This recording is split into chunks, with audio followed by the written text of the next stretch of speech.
So, hearing from God or having an experience with God is very much tied to coming to the end of self. Very, very, very much so. Um, I would argue that pretty much anyone who's had an experience with Him, that has been the case, um, whether they realize that or not. For myself, I know I have spoken about hearing from God both audibly and through vision and all that stuff. And if it comes across as kind of like braggy, I really apologize. I get excited and I feel really blessed, and I share it to encourage people and hope that, yeah, it's just like encouraging and exciting to hear about, because when He gives me something, it's not just for me, even if it is just for me. It's more often than not, actually, okay, there are some things that I guess are just for me, but more often than not, there's some sort of bigger thing that I can take and help someone else with, help someone with their faith, with their walk, whatever the case is. But the truth of the matter is that hearing from God and having these experiences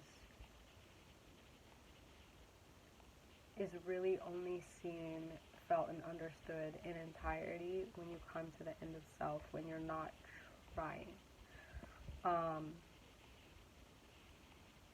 Even though, like I said, even though I've said that I've heard from Him audibly, and it was obviously was super impactful, and it's something that I'll always take with me, and it just means the world to me, it's still not how things started by any means. And I think if I had missed all that was there before, well, it would have distorted, how do I say this? I guess it would have distorted my perception of Him, to where even if I did have that very impactful moment, who knows how, like, convicting it actually truly would have been. Because the truth of the matter is, another thing with hearing from God and having these experiences and stuff, if you don't have a revelation of His character, his way of being, you can have the most amazing experience, totally miracle, like you just cannot explain it. It's just one of those things where, it's just like there might be a God. But you could feel that way one day and then the next day move on. Or it's like something that you just continue to try and justify or brush off, whatever the case is. And the reason why I say that is, even for me, I wasn't too unsure about the voice. I knew what I had heard, and it was so, so, so, so impactful. It really was. But at the same time, because my understanding of His character was very flawed, I didn't understand that when He speaks, it is truth. It is what it is, His desires for you. He's good and He's loving, and He wants the best for you in all situations. I didn't understand this about Him, so for me, I could only hold what He said at arm's length, if that makes sense. As impactful as it was, you know what it's kind of like, actually? It's kind of like, you ever heard someone compliment you? I know guys might not get this as much. I think y'all are a lot more straightforward, but with us girlies, we tend to, we'll hear a compliment, and maybe we can take it, but oftentimes, more often than not, we'll find some way to, no, like, there's this or there's that, or no, like, we can't take a compliment. And it's kind of one of those, it's like the same thing. It's like what they could be saying is absolutely, let's just give the person, the benefit of the doubt, and say that they're trying to be so honest and just make your day better and tell you, like, hey, like, you look really nice today. But if you don't believe it, even if you want to be polite and say, oh, thank you, like, it's not going to resonate with you. It doesn't matter how true what they said is. It doesn't matter in the way in which they say it. Like, it's not going to convict you how it would if you actually believe the person and you know their character. And so it's kind of honestly the same with God. Like, if you have a flawed view of his character, if there's not anything that you can stand on and say, well, I know this to be God, I know that to be God, or I'm just gonna believe this to be God. Maybe you can't say that, but you could just guess that aspect of it. You could just say, like, oh, I'm just gonna believe. Why not? Why not? I'm gonna give him the benefit of the doubt. Then you can definitely have an interaction, an encounter, whatever he wants to do, a sign, a miracle, whatever, and it can just be totally disregarded. It might sound like, no, like, that's not true. If you had something convicting enough, it would be convicting. Like, no, baby, let me tell you about a guy named Pharaoh who 10 times went back and forth with the Lord. I read that at first, and I remember actually feeling a little bit angry towards God, because I read it. This was before I was, like, in the faith, really, or back in the faith, I should say. And I read it, and I'm like, why would you do all that? Like, why would you take his son? That was the thing that really got me. I'm like, why did you let it escalate to that level? But at the same time, here's someone who's literally going back and forth with the Lord. He's not in disbelief of his existence. He's not clearly seeing the aftermath of the stuff that's happening. He's just saying, all right, God, I see you and I raise you one. It's my turn to go at this. Like, it was just very much just back and forth. And it's like, oh, okay, Pharaoh. Okay, you need to calm down. And it's just really sad because, like, a lot of people suffered because of that. But,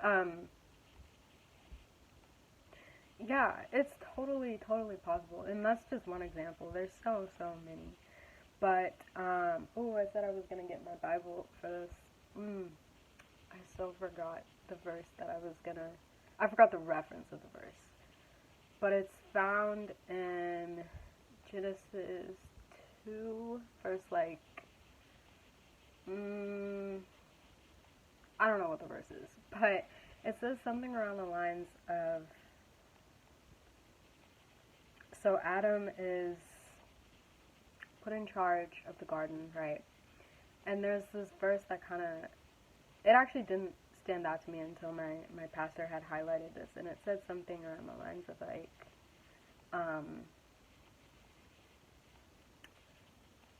what was it? I'm so sorry, I forgot the verse, but it was like, Adam named the animals, but there was no helper suitable for him. And then God, put him into the sleep and blah, blah, blah. And, sorry, I don't have the exact reference, but he highlighted the fact that often how God speaks is, or I should say, well, it's through the Spirit, but it's also, because it's a relationship and a partnership, he doesn't want to just inflict his will on you all the time. He wants to see how you respond to certain situations, how you will consider him or not consider him in situations. And I find that really beautiful because it's so partnership-y instead of it being like, well, this is how you need to think about this or whatever. But he highlighted the fact that it was already something that God was trying to show him.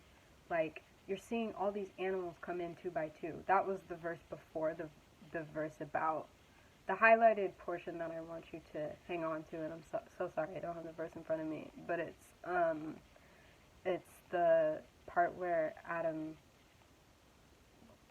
does God say? He says, oh, sorry.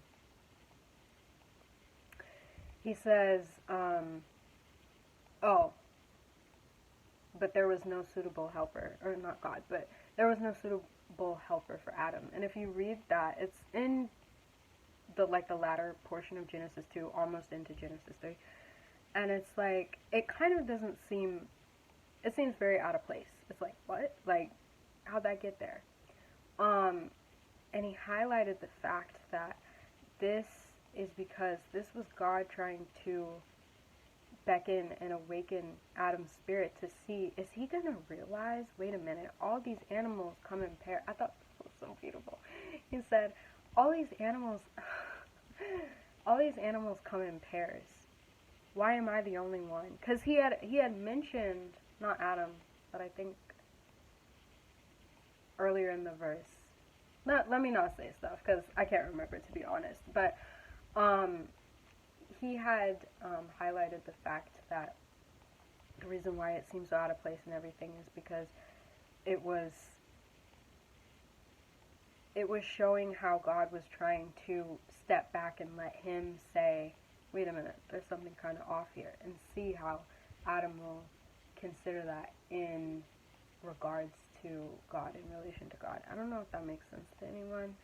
I personally found it really beautiful. I might have not explained it the best, but yeah, it was very much, I need you to pick up what I'm putting down. And that's how God speaks. When people say, like, he speaks all the time, like, that's how God speaks. I need you to pick up what I'm putting down. That's kind of a really good summary of how he speaks. So, if you feel, I know, like, a lot of people will sometimes say, well, God doesn't speak to me, blah, blah, blah, blah, blah. Well, he does. It's just our perception of it. I myself, this is going to be my last point, but when I went through depression, one of the reasons why, or one of the hardest things for me was up until that point, and I guess even during it, I still consider myself a believer, but I did not hear, feel, see any such thing. God, no. Like, he was very much like God of my religion, and just very distanced, you know, not too personal. And during that time, I remember being, just very distanced and very, I was hurting and all this stuff, but I also had a lot of people who were willing and trying to reach a hand out to me with God's love and speak on the truth that is him, and the joy that is him, and the love that is him, and the light that is him, and all of that, all those fruits of the Spirit, all of that. But I wasn't having it. So at the time, to me, I'm like, well, obviously you don't exist because I'm going through this, you know what I mean? And, okay, most people would probably have that kind of reaction. But I personally was not trying to partner with him. I was not trying to ask at all. I don't think I asked one time over the years that it went on. I don't think I asked once, like,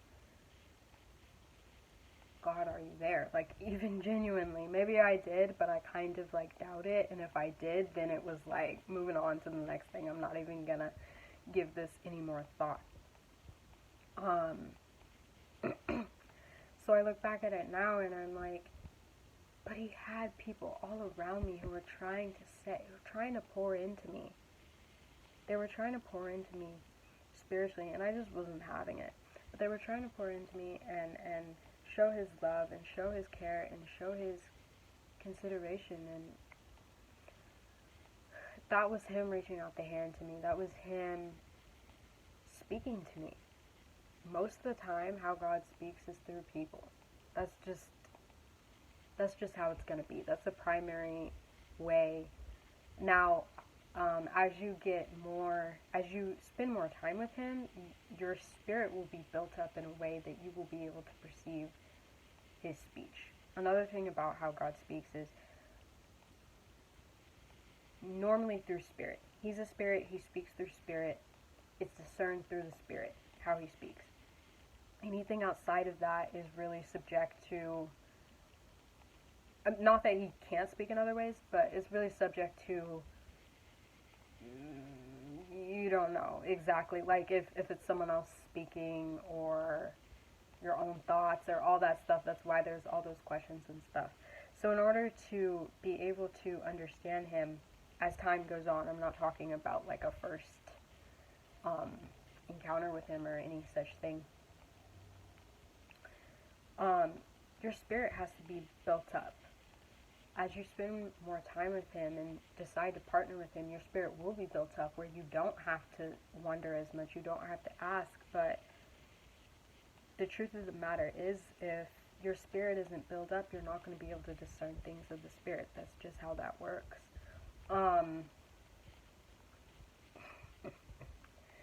And so, yeah, when it comes to speaking, for him speaking and encountering us, having encounters with him, it's as much spiritual as it would be an audible form of communication or a sign or a miracle or any such thing. So before my data runs out, I'm just gonna leave this here. I hope this encourages someone. I hope this shows someone that no, you're not too far from him, or not like someone that he actually likes or something like that, to where he won't speak to you. He's speaking to you. I promise you, if you're watching this, he's speaking to you. But you know, our perception can really be off. My own perception can really be off. So this is something that, you know, you have to address prayerfully. And yeah, and it also does, to a degree, take a little work. You might not like that, but it is a relationship. That's what that is. And so relationships take work. So when I said the thing about him picking up, are you picking up what I'm putting down? He wants it to be a give and take. He'll give you some, you'll take some, give some back. That's how it works. That's how all of it works. He will literally sit on the sidelines, if you're in him at least. He will sit on the sidelines and wait for you to be like, oh no, I'm going off the deep end. He will. He might not, like, what is it called? Smite you. He won't smite you, but he'll just do that, like, teacher thing, and just like, I'll wait. Like, he'll do that thing, if you know what I'm talking about. But yeah, so please be encouraged. He will speak to you. He's speaking to you now. Listening to him is not only a prayerful thing, but also quieting all the distractions around you. That's very much a thing. Very difficult to do, I can admit to that. But yeah, I don't know. I might do a longer video on this too. But I hope this helps someone.